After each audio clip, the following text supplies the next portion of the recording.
చూసినది, కన్నది, విన్నది అనేకమైన వారికి తెలియచేసింది, తన సంతోషాన్ని ప్రకటించింది.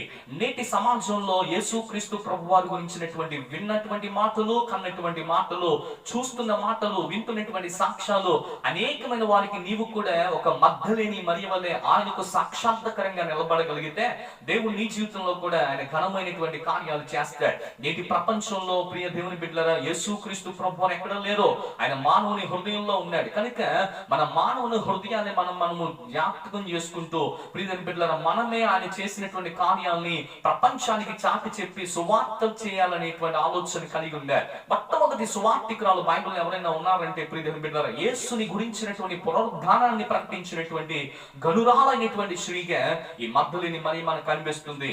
అటువంటి విధమైనటువంటి ఆశీర్వాదాలు ప్రభు మీ అందరికీ దయచేయాలని నేను కోరుకుంటున్నాను ప్రియ దేవుని బిడ్డలారా.